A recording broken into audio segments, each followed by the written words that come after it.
कौन है? दुनियावी रूप में राजा जनक की कई कहानियां बनी हुई हैं।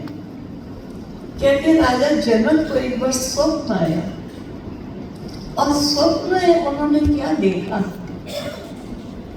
कि पड़ोसी देश के साथ युद्ध होने के कारण राजा जनक अपना राजभार हार गए।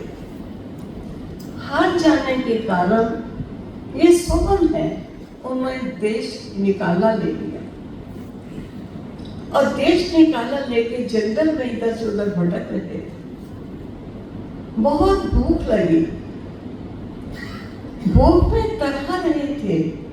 इतने में दूर से एक लाइट देखी और वहां चले गए।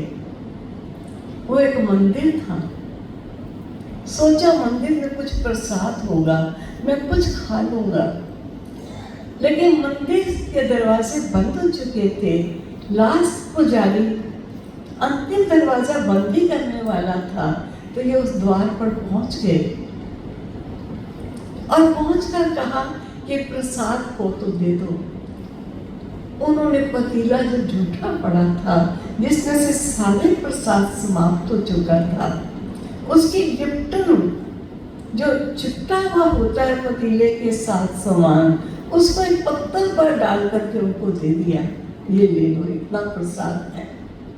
और कहा वो पत्थर लेके चल पड़े और थोड़ी दूरी भी गए। एक चील में चपट्टा लगाया और झपट्टा लगा के उनके पत्थर के पत्थर उठा के ले गए और उनकी नींद खुल गई। नींद खुली और नींद खुलते ही ये बोलना शुरू किया, ये सब क्या है? सत्य क्या है? सत्य क्या है? जनक पर ये लगा के कहानियां बनाई हैं, सत्य क्या है? आखिर कहते अपने गुरु के पास गए और जाके पूछा, गुरु जी सत्य क्या है?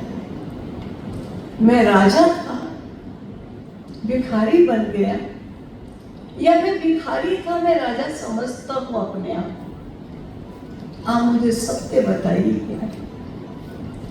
कहते उस समय अष्टावकर गुरु ने उनको यही कहा कि राजन, ना तो तुम राजन हो जो तुम स्वयं को देख रहे हो, और ना ही तुम भिखारी हो जो तुमने स्वयं को देखा, लेकिन तुम वो हो जब दोनों समय, जब तुम राजा थे तब भी तुम थे और जब तुम भिखारी थे तब भी तुम थे। तुम वो, लेकिन तुम देखने वाले हो, जो देख रहे हो वो तुम नहीं हो। और वो देखने वाली सत्ता वो अविनाशी है, अजर है, अमर। हमारे प्यारे बाबा का अनुभव क्या था? बाबा यही तो कहते थे, मैं दीवारों पर लकीरें लगाता था, कभी चक्कर बनाता था, कभी तीन मूर्ति बनाता था, लेकिन समझ नहीं आता था मैं बच्चा बन गया हूं क्या? अरे दीवारों को पेंसिल से काला करता हूं, ये क्या मुझे हो गया है? लेकिन मैं समझ नहीं पाता था।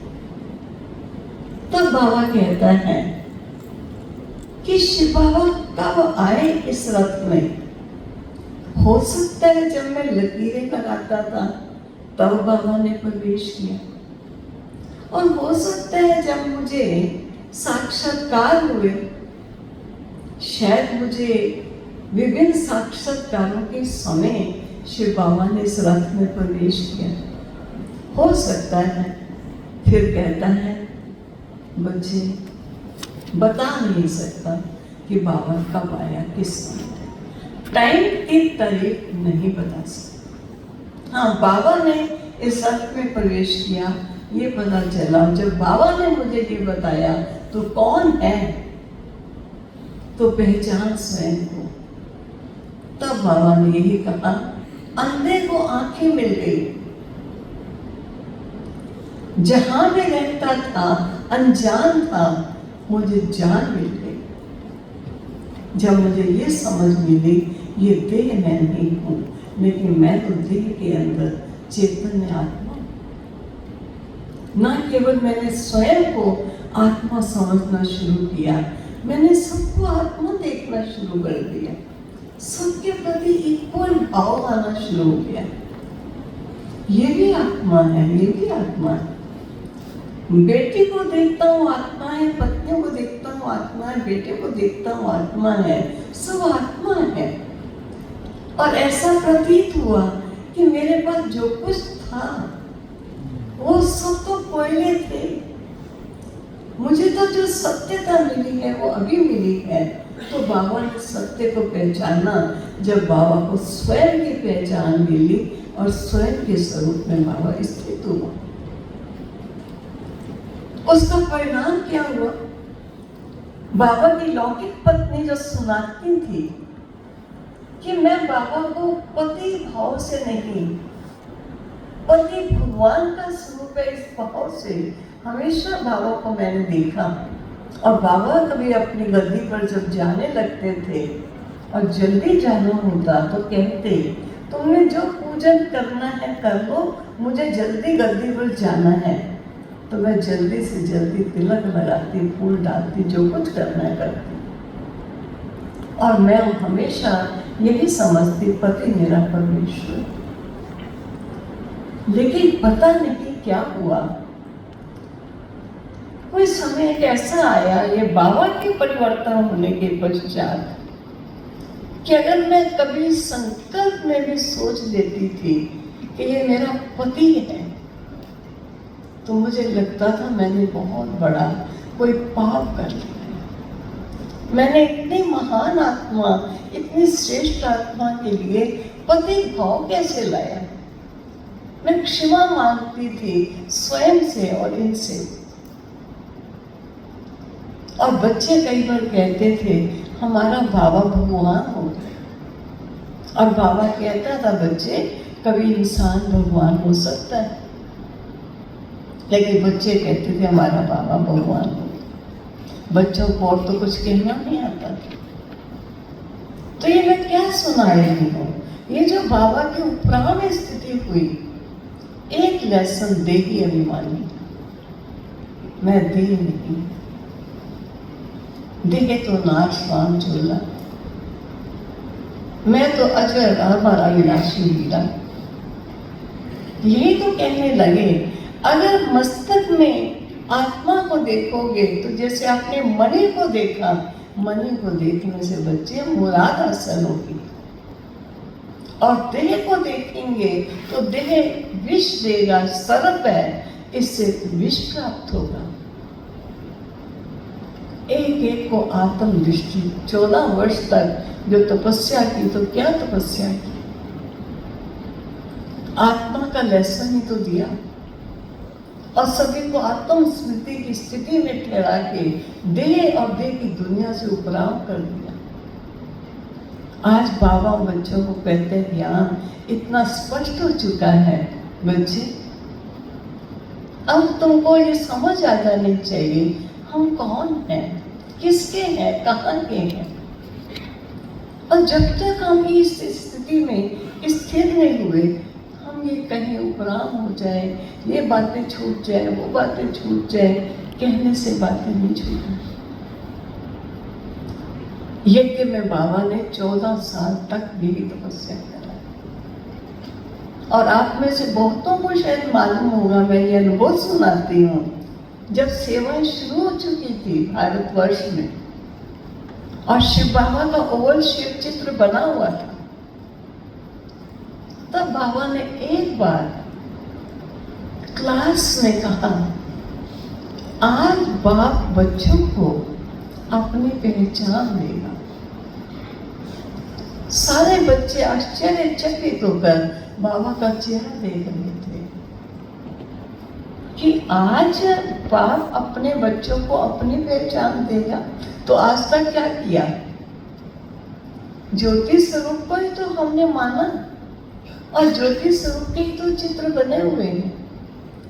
तो बाबा ने कहा, लक्ष्मी बच्ची जाओ, मेरे ऑफिस से प्लेन पेपर लेकर आओ और एक पेंसिल जो बहुत नोकदार गढ़ी हो, वो पेंसिल लेकर आओ। आज मैं बच्चों को बताना चाहूँगा कि मेरा स्वरूप क्या है। ये स्वयं सर्वशक्तिवान परमात्मा पिता ने अपनी पहचान दी और वो भागती हुई पेपर लेकर आ गई और सभी एंक्शियस थे, देखिए आज बाबा क्या बताना चाहता है। उस समय बाबा ने पेपर को ऐसे पकड़ा बच्चों के सामने करके और ऐसे पेंसिल लेकर के, मैं सब दृश्य याद है मुझे उस समय का, बाबा ऐसे करके आ रहा है। देखा बच्चे, कुछ नहीं दिखाई दे रहा बाबा, मैं फिर दिखाती। फिर बाबा ने ऐसे, अब पता नहीं वो छुआ या नहीं छुआ। फिर बाबा ने कहा बच्चे, ये चरम चक्षुओं से दिखने योग्य नहीं, ये दिव्य बुद्धि से जानने योग्य। मेरा स्वरूप ज्योति बिंदु है। ये फर्स्ट टाइम बाबा ने अपनी पहचान दी, मेरा रूप ज्योति बिंदु रूप। लोगों को, बच्चों को तो बड़ा मुश्किल लगने लगा, ये क्या योग कैसे लगाए। तो जगदीश भ्राता जी बाबा के कमरे में चैम्बर के लाता था। क्लास के बाद जब बाबा अपने कमरे में जाते थे तो जगदीश भ्राता जी गए तो कहा बाबा ठीक है, आपने आज कहा है मेरा रूप पॉइंट लाइट है, तो ये जितने चित्र हमारे बने हैं क्या इन सबको खत्म कर दिया? क्योंकि हर घर घर में ज्योति स्वरूप का चित्र था, प्लास्टिक के चित्र बने हुए थे, तो ये सब समाप्त कर दिए जाए। बाबा ने कहा नहीं बच्चे, समाप्त नहीं करना, केवल मात्र इसके बीच में एक पॉइंट डाल दो, बाकी एफर्ट ये लाइट रहेगी, लेकिन जो मेरा स्वरूप है वो सूक्ष्म, अति सूक्ष्म, जो इन नेत्रों से देखने योग्य नहीं, इस बुद्धि से जानने योग्य नहीं, ये मेरा सूक्ष्म स्वरूप। अब ये सूक्ष्म स्वरूप खाली ऐसे बिंदी लगा के चित्र बना दे वो भी नहीं चलता। बच्चों ने तब भी कहा बाबा ये तो बड़ा मुश्किल है, बिंदु को कैसे याद करें। तब बाबा ने मुझे याद है उस समय कहा बच्चे 36 गुणों वाला चित्र बनवाओ। गुणों को याद करने से गुणी की याद आती है। गुण किसके हैं? तो 36 किरणों वाला चित्र बना और याद रखो मैं मुक्तिदाता हूँ, जीवन मुक्तिदाता हूँ, भव्य कालेश्वर, जो भी बाबा के 36 गुण आप सबको मालूम है, वो 36 गुणों का चित्र बनाया। बाबा ने कहा गुणों को याद। ये बाबा ने अपने स्वरूप की पहचान देकर और जितने चित्र थे सभी चित्रों में पॉइंट लगाया और प्लास्टिक के चित्र जो थे उनमें भी पॉइंट देके वो लाइट देता था, बाकी टोटल लाइट फैली हुई लाइट। और ने कहा मेरा स्वरूप सूक्ष्म अति सूक्ष्म। बच्चे जैसा बाप वैसा ही बच्चा।